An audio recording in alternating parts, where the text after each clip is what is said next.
Okay, Dave, we're live. Hold on. You're not allowed to say anything until I do this. Hold on, hold on. Please, no one move. Please, no one move. Please, please, please. Hold on. Oh my god, why can't I? Am I stupid? I might be stupid. Here we go. Do you want me to answer that question? I know you can't hear this, but the fans can hear this, okay? I think they can. Yeah, they can. I really hope Dean's not doing what I think he's doing. I'm just gonna talk over it the whole time. Let's go, Man United. I'm gonna kill you! Let's go, Tottenham!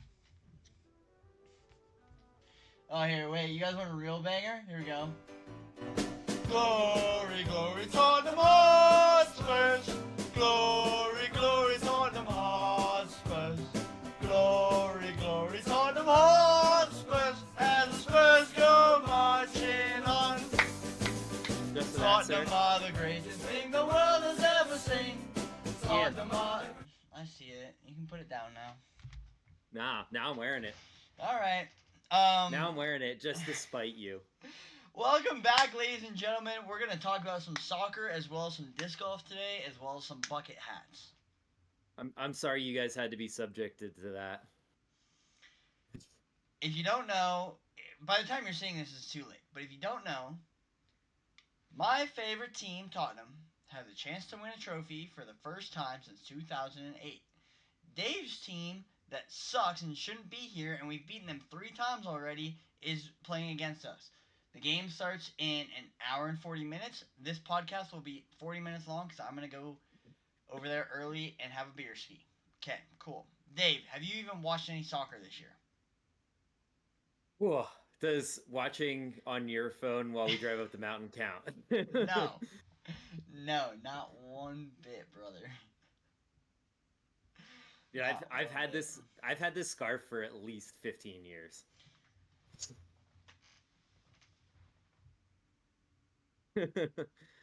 you guys are gonna get relegated anyway. Don't worry about it. We literally can't get relegated. It's impossible. No, next year. 17th in the league. We don't care. We have a trophy coming, I swear. Or do you know what my favorite one is? This is my favorite chant of all time. Okay? And it's meant towards Arsenal supporters. Watching Tottenham on a Wednesday night. You don't play cause you're shy. Oh, what a feeling, what a night. Okay, I'm sorry. I'm just hyped up. Calm down, sir. Calm down. I'm hyped up. Calm down. This is not a soccer podcast. This is a disc golf podcast. Where's the chance for Isaac Robinson or Gannonber or Simon's got to have a few. He's German. He likes soccer. He's Simon Lazat. He's Simon Lazat. He putts with pixels. He's Simon Lazat. Oh, had a lot of fun tournaments going on this weekend. We did have a lot of fun. A lot of entertaining disc golf this weekend. I know we haven't seen coverage of LVC yet. I was gonna say for us it was entertaining to watch the scores because we had so many people involved with LVC. Yep, Cascade was fun to watch. We're gonna talk about LVC first because that is more local. Our people are there, and things like that. Yeah. So we had 22 people from Utah down at LVC this week. Las Vegas Challenge for those of you that don't know. It was a 4-round A tier, which having 4 rounds for an A tier is insane. But 2 at Millennium Course, 1 at Innova Course, and we've seen coverage of these courses in the past. It looks fun, kind of open, big shots. It reminds me of Arizona disc golf. Yeah. Like what we played at down in Phoenix there. It kind of reminds me of very similar style. A couple big mounds to land on, Obviously, you got to avoid the sand traps, but fun big course. Yeah, for sure. We had, like Dave said, we had a lot of Salt Lake people down there. We're gonna run through kind of top 5. We have some notes from Kai, who is down there. We were gonna have someone on this week, but we couldn't make it work. So soon, hopefully. First off, Calvin, Vinny Heinberg, shooting Crushed it. 33 under for the tournament, a 10 under final round on the Innova layout. So if you're wondering where like Calvin and Emerson and some of these just or Innova guys are, they were at this event. Yeah. Emerson, I honestly, I think it was just Innova sponsored people were there. pretty much, Correct yeah. me if I'm wrong. Matteo. Oh yeah, Mario is not Innova. Mm-hmm. Emerson Keith in second place at 27 under par. Jacob Curtis, better known as Cupcake, at 25. Bradley Williams at 21. That's your top four right there. Now, our first Utah guy, Kai Kim, ninth place, shooting 12 under for the tournament. Had a pretty solid tournament. 6 over his rating at a 10-16 tournament. Final day was an absolute pooper. Pooper for Kai. He had a 10:41 round 2 at 6 under on the Innova layout. Um, What were the weather conditions down there like? Because so I know third day it got windy out, I believe. yeah, so day 1 was pretty mellow. Day 2 got windier. Day 3 was pretty rough in the wind apparently, and then day 4 was back to like mellow. So, Gotcha. but Kai shooting one better than Matteo and Garrett Gurthie. Like Oh boy. those are some pretty big names in the disc golf world. Moving down a little further, we had Houston Finch finishing in 14th. Was on lead card for second round. Yes. I want to say second round. Yeah, he had one of the hot scores, not the hot score day one, but yeah, he came out 7 down, which was really good. mm-hmm. Shot 7 down. We'd kind of have an up and down rest of the tournament. Day 2 we'd shoot 1 over, 1 under for the final 2 days. Shot a 10:08 rated event, 16 above his rating, so good on you, Houston. Cade was down there, shot a 998 rated event, so good on you, Cade, finishing 20th. Cooper Johnson tied 22nd. Had a 993 rated event, not his best event ever, for being a 1,000 rated player, but that's okay. Caleb Kaplan, also tied 22nd, had a 995 rated event. Who else am I missing? All making cash line. Yes, this is all in cash line too, which is awesome to see. Jake Laputka down there tied for 32, 6 over. Got a 979 rated, also making the cash line. Yeah, and then some of the people who didn't make the cash line. Is that everyone in cash? Did I miss anyone? Did you get Alex Twos? No, Alex Twos. I'm sorry, Alex.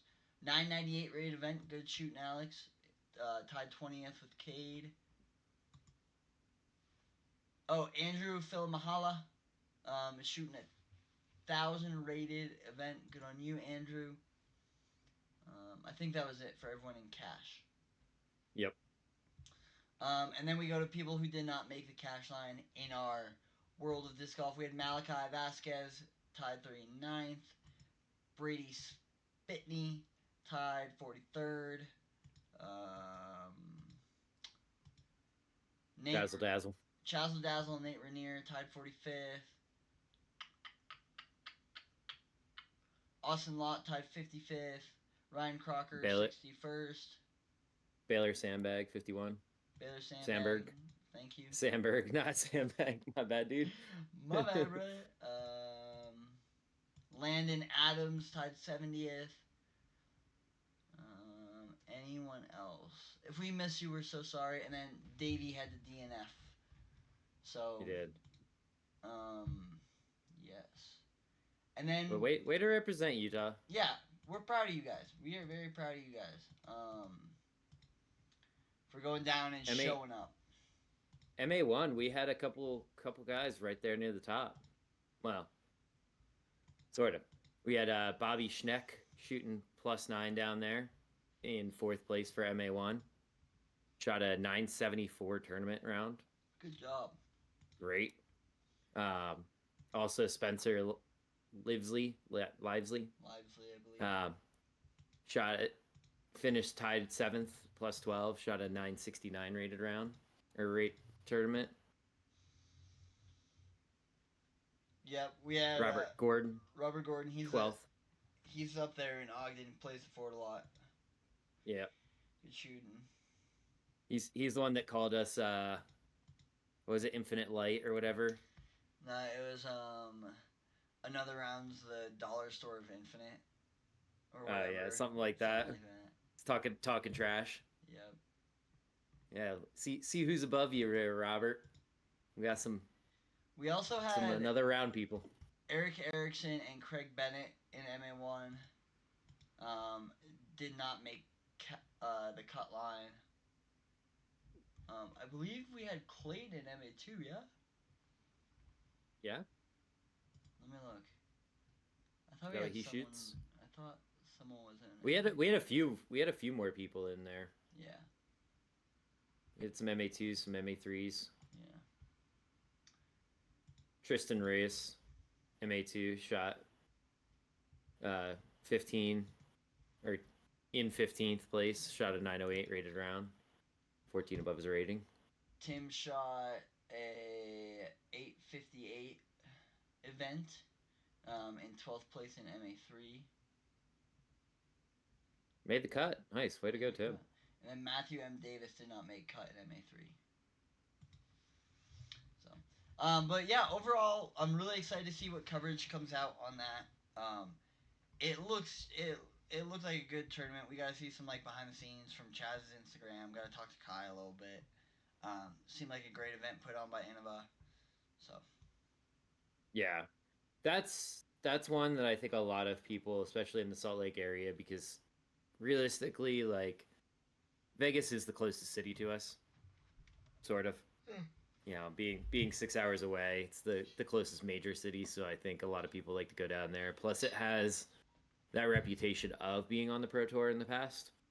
I think this is the first year that it's not, or was last year the first year that it was off? it was off last year. Okay. But it just kind of has that reputation of being like it is Pro Tour level, so like you get some of the pros that still come out and play it, and then you get all the locals that are like, cool, could I beat the pros out here? Sure. Yeah, great showing from everyone. Calvin's on the Pro Tour for a reason. He's a multiple winner on the Pro Tour for a reason. But he's showing his dominance. Can't win a major though. Can't win a major. Cannot win a major. All right, we ready to talk about Cascade? Head up north. You want to talk about the match play that happened on Thursday first? Yes. Can I? Is that still on PDGA Live? I'd hope so.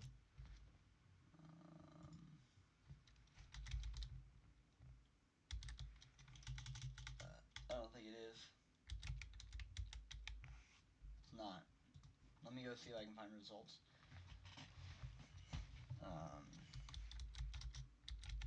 Did you enjoy watching that group the match play? Give me 2 seconds. Let me pull this up. So, I have it up. Okay. I'll send you the link. Thank you. I did. I actually did enjoy it. Like we said last week, we wish it was something that was a little more exploded and talked about and shown. I would like to see more hype around it because I think it's a very cool idea. I just don't think it's being promoted very well, and PGA and DGN's missing out on a lot of views and talk about it just because they're not promoting it. Yeah. So those are my Well, thoughts.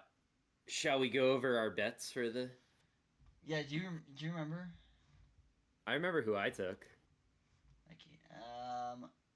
I took Isaac, Nicholas, and Hambone. I took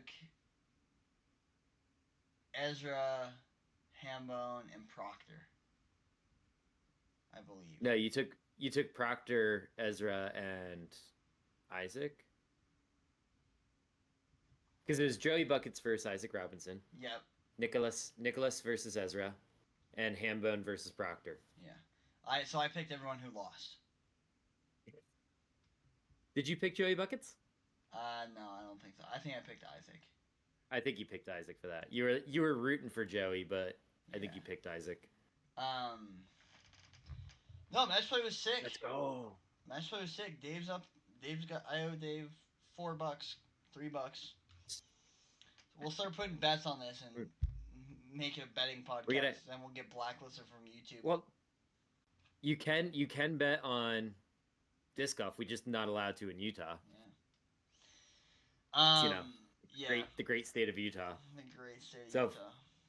we gotta start doing parlay legs for match play and just have somebody else put it in for us.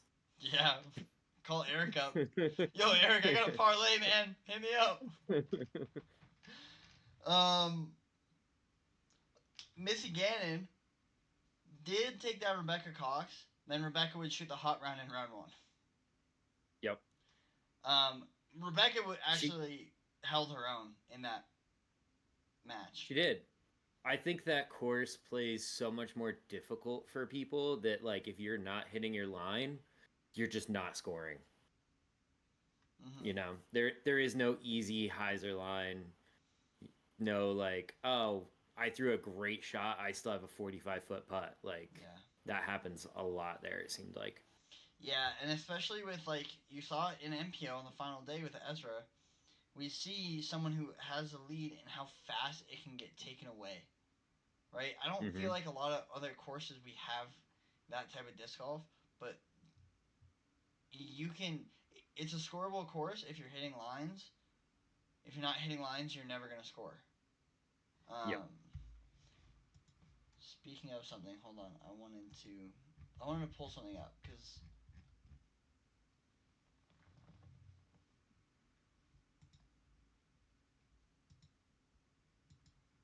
What'd no. you want to pull up? I thought I saw someone in the MPO field who didn't have a single birdie all week. Oh. Adam Alexander had one birdie on the 11th in round 2.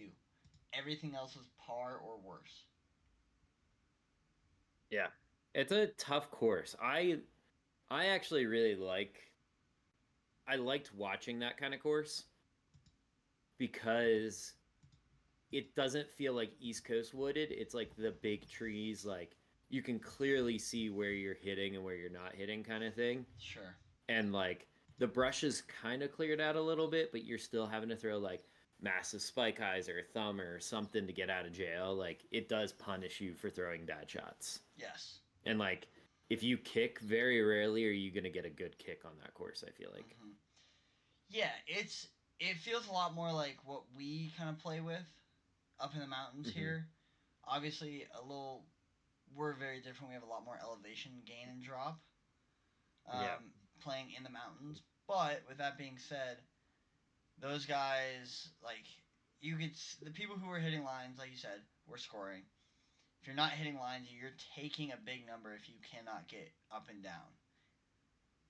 Yeah. It's a scramble course. It is a scramble course for sure. And I know a lot of people might not like that, but I think this is the peak of disc golf for me. I love watching this.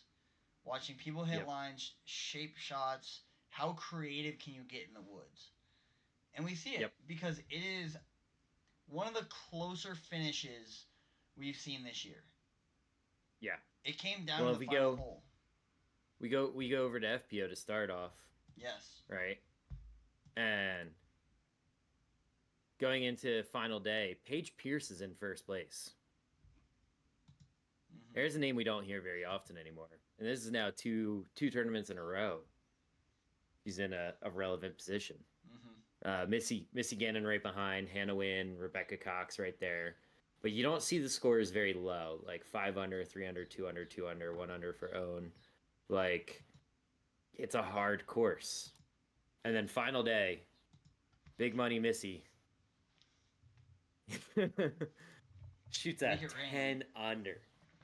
10 under on that course. That's insane. Yeah. So big money Missy takes it down 13 under, first place. Owen Scoggins shooting a 6 down to finish 7 under in second place, overtaking Paige. Shot 2 down. No, she tied Paige. Shot 2 down for seventh.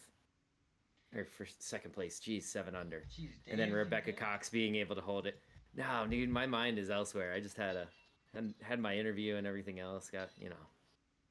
But Rebecca Cox, Holland Hanley, a lot of big names. A lot of the European women weren't there, but I mean, you still had 90% of the field, I would say, playing in this tournament. Yeah, you basically had everyone but Kristen, Evelina.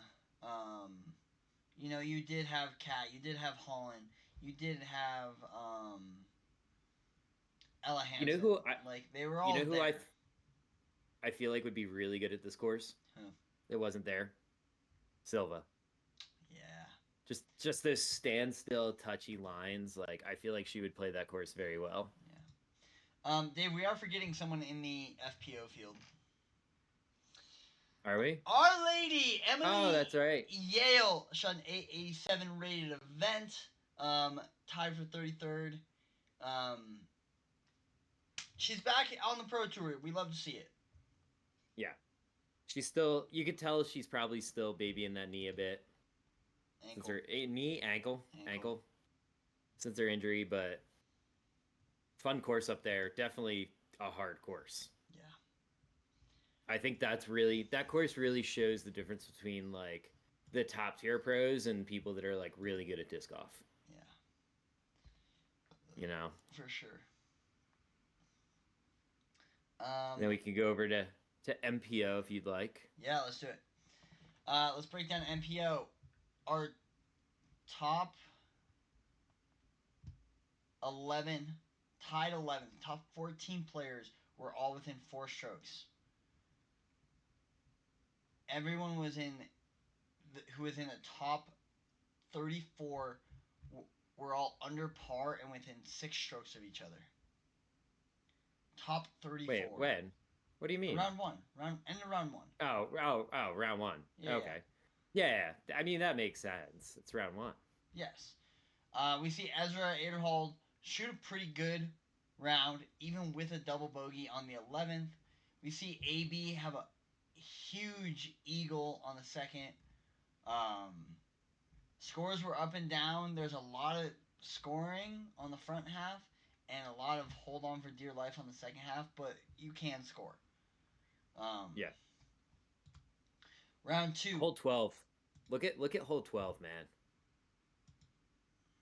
That killed people. Hold on. Course.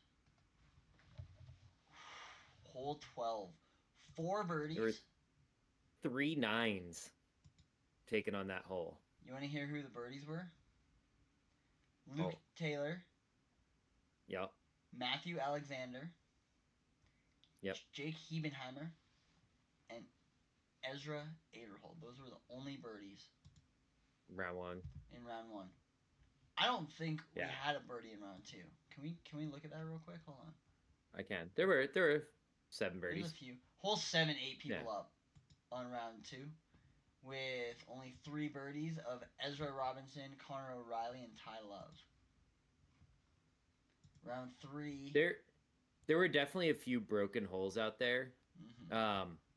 What was the one hole? I think it might have been 10, where AB throws like this roller angle anhyzer through the Mando, but like out to the right to go towards the road. Yep. But he's still inbounds, and then throws a massive spike hyzer into like a blind landing. Was it 9? Like, might have been 9. It might have been 9. The dude just absolutely broke the hole. Well, we saw in the Ezra and Goose's walkthrough of the course, Goose kicked out there on accident, and he played it. Just spike hyzer into the woods and played Plinko. Yeah. So And then it was funny seeing that hole on third day coverage because Simon played that hole like absolutely perfect shot, perfect up shot, putt, tap in putt, and then AB goes like the most wild line you've ever seen, and it's kind of funny how they've swapped roles hmm because you'd expect Simon to be the one to go through like the wild line. sure, sure. Yeah, I mean, round two was amazing to watch. We had AB shoot 5 under to catch up to Ezra, who shot 4 under. Eagle shot a 5 under. We had Simon shoot a 6 under. There's your lead card right there going into the final day, with Ricky and Isaac Robinson on the tail of these guys, only two off the lead. Kyle Klein three off the lead. Andrew Marweed and Gannon Burr also in contention. I think everyone else, like, you have a chance if everyone above you blows up, but those are the people we got to be watching out for. Yeah. And with like Ricky and Gannon and Kyle and Isaac, like those guys can shoot hot rounds. Like I think that's the biggest thing is like their potential on the ceiling is so high. Yeah. All right, let's get in. Ooh, I'm so sorry. Um, final day. Ezra Yep. Aderholm takes bogey on the first, and I don't think he doesn't get a birdie till the 14th. Yep. Just par golf, He par golf, par golf. Boring day for he Ezra. had a well, it wasn't boring, I could tell you that much. No, Watching final day coverage, he was not bored. He was scrambling like crazy. he was I think he made fighting what for like his life. 12 circle 2 putts that day. Can I look at? Hold on, let me pull the stats up. Ezra Aderhold. I want stats from final day.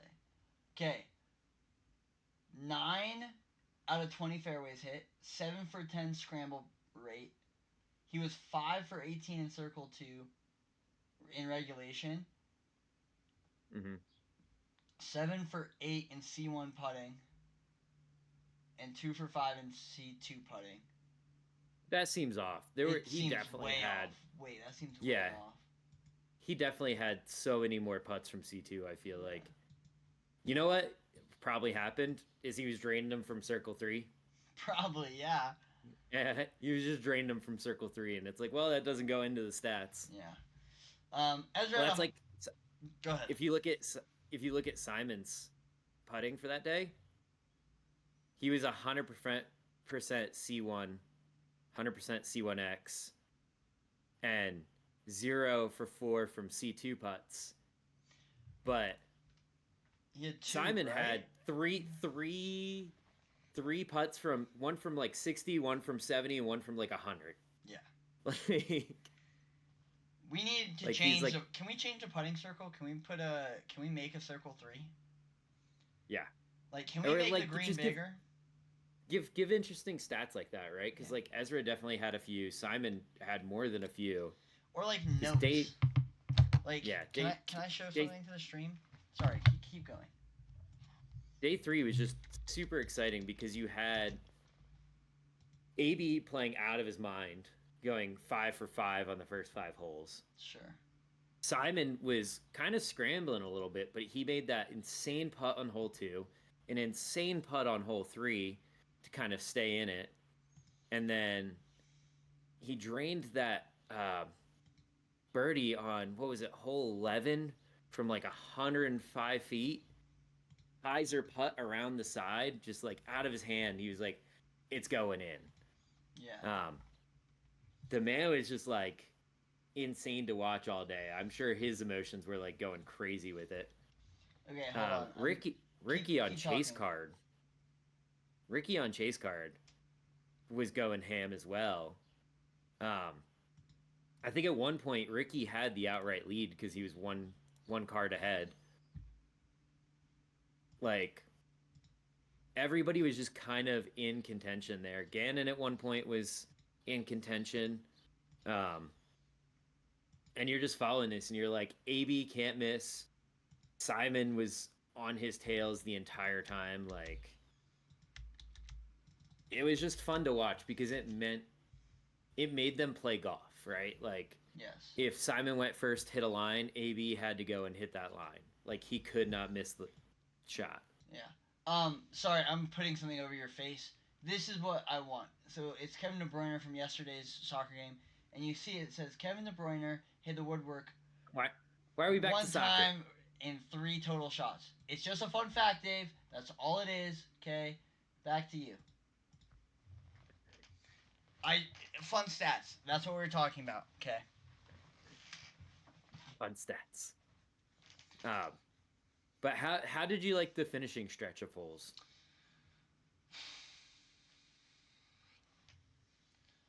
They Sir Ian felt. McKellen. I'm here. Can you hear me? Okay. Yeah. I felt like they were a little. Um. Sorry, I might have messed something up. No, we're good. I felt like they were a little fluky compared to the rest of the course. Just like maybe a little too tight, and like the other holes you had, this is where you want to go. Whereas I felt like, what's the big bomber? Is it 15 or 16 that you just want to get far and left? It felt like you were Yeah. playing Plinko when you started going left. Like it was, hey, we're getting lucky, you know? Yeah, it's like throw the hyzer flip, but you want it to push left the whole time, and it's Yeah. just like don't don't hit early, don't hit late. Like Simon did not throw a good tee shot on that one, I remember, and he was early door left, somehow got through everything and like got a good kick, and was just like, all right, well, I'm in a spot, I can make it from here. Yeah. And I think 18's fine. Um, like I liked, if you can play 18 for par, I think it's a pretty easy hole for the pros. Um, yeah, going for the birdie, is a challenge. I kind of like the putting green for hole 17. Is that the one where it's like the forehand out to the right and there's like a hill behind an elevated basket? I can't Or was that remember. 16? It was either 16 or 17. Um, and AB was like 30 feet with a death putt, and he knew Simon was like 20 feet. And it's like, I have to run this putt now. Like, I can't not go for the birdie here, which he could have easily bogeyed from it if he missed. Mm-hmm. So, like, I like that kind of late in the course where it makes you be like, I have to run a putt that I might go from first to fourth Yeah, because of it, you know? totally. Overall, though, I do like the finishing stretch. I wish there was a little less plinko. I kind of wish we had the par five in the finishing few holes Yeah, because that is such a big score separator. I would agree, but I think having that as like 15 or 16 would be good. Yeah, not a 17 or an 18. No, I like. just right before it, like then you have the like hard par 3 and then two par 4s. I think would be the ideal way Yeah, in my eyes. yeah, but no. Overall, congrats to Anthony Barella holding off people like Simon and Ricky And Rick, and Gannon. Like Paul shot a great round on the last day. But those are the big names that you gotta like watch out for. And AB's showing that he's not gonna lose a tournament anymore because of his mistakes. I It's was gonna gonna say, be you're gonna catch me. I think we're finally seeing that AB. Are we like near final form AB? yeah, I was gonna say he didn't. Normally, he would have a few mistakes in that last round that would kind of just throw it away, and he gets in his head and all that. He was able to hold it together, which I think is yeah, I think is us seeing that growth from AB. Yeah. Are we surprised to see someone like AB, who is known as more of a thrower, like distance guy, do well on this course? I think it's because he can throw things like his Luna 400 feet on a shot shape. I firmly believe he might not have been doing that a lot, but I think because he can tempo down on a lot of his power shots in the woods, it kind of makes a big difference versus like somebody that goes 450 feet, but I need it to hyzer flip and not hit this and not hit that. And it's like, that's a much harder shot shape for other people that don't have the power. Sure.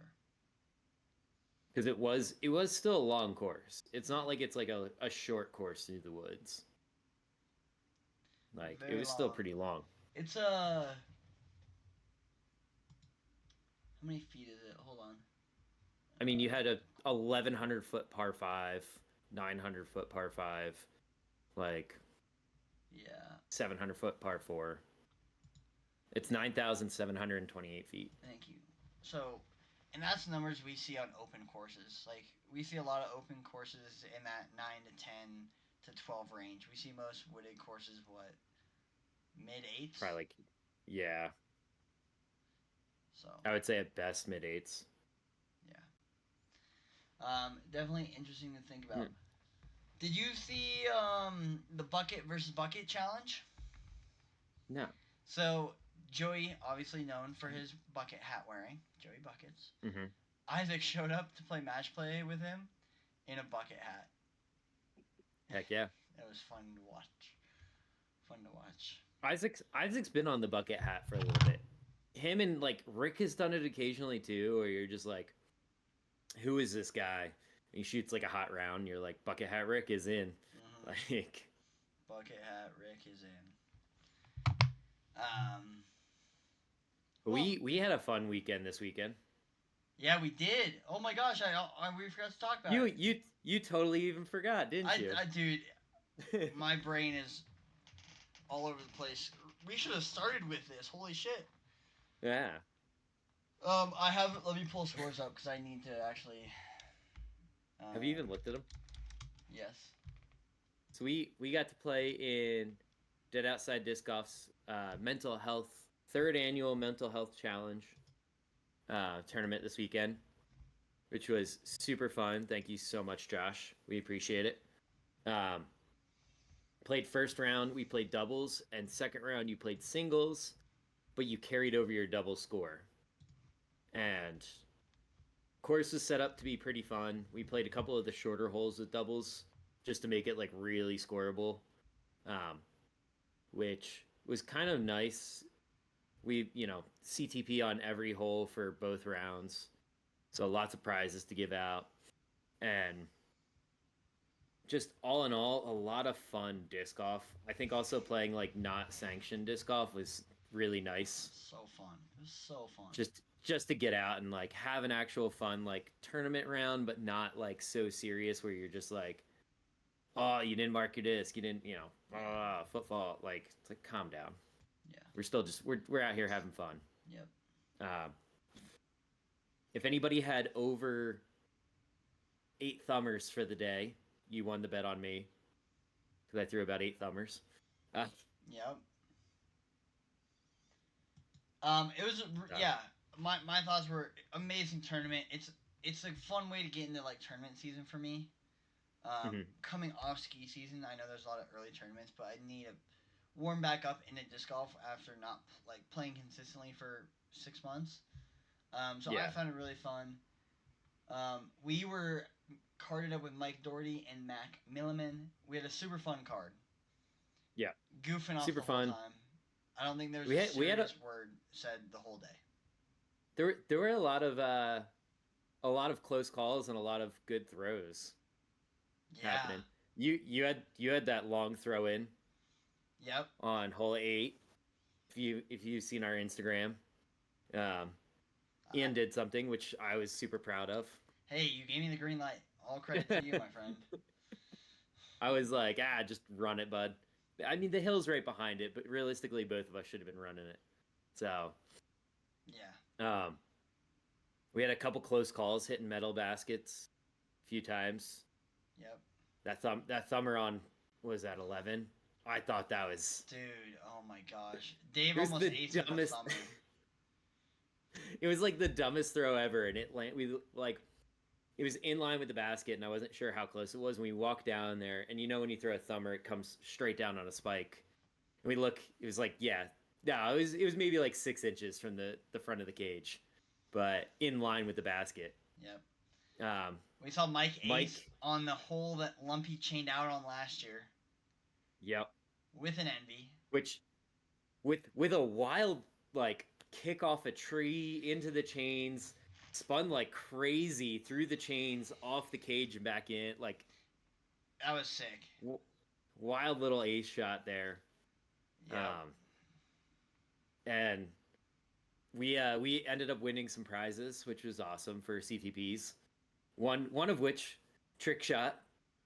Both were the same disc. Both were my Toro. Mm-hmm. Um, where it got stuck in Wait, a hold on, tree. hold on, hold on, hold on. I'm explaining this because I think this is hilarious. Okay, so Dave tees off, and we're like, oh, it's a little long, but it'll putt.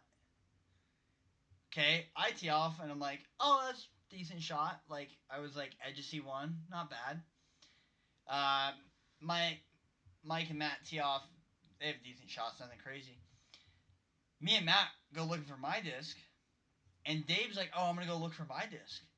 I'm like, okay. So Dave walks off to go find his disc, find me and Matt's disc, and we go help Dave. And I'm standing next to the basket, and I look up, and I'm like, Dave, I found your disc. What? Where is it? And he like, I'm like, keep coming to me, keep coming to me, and he's just like wandering, like looking down in the woods. I, And I'm like, look up, and he's like, no way. it It was was, stuck on like the outside branch that's like right next to the basket. and so I mark it, and we got a CTP. We won a few discs off that. Yeah, little mini M4. That thing's super fun to throw. I haven't thrown my M4 yet. And I want to throw it this week. yeah, that seems like it'll be a good. It might be a little flippier than a hex, but it seems like a fun disc to throw. Yeah. And then hole 18. So we started on hole 2. So we had to go to hole 1. Hole 18 for the singles match was the big CTP. It was kind of like the grand prize.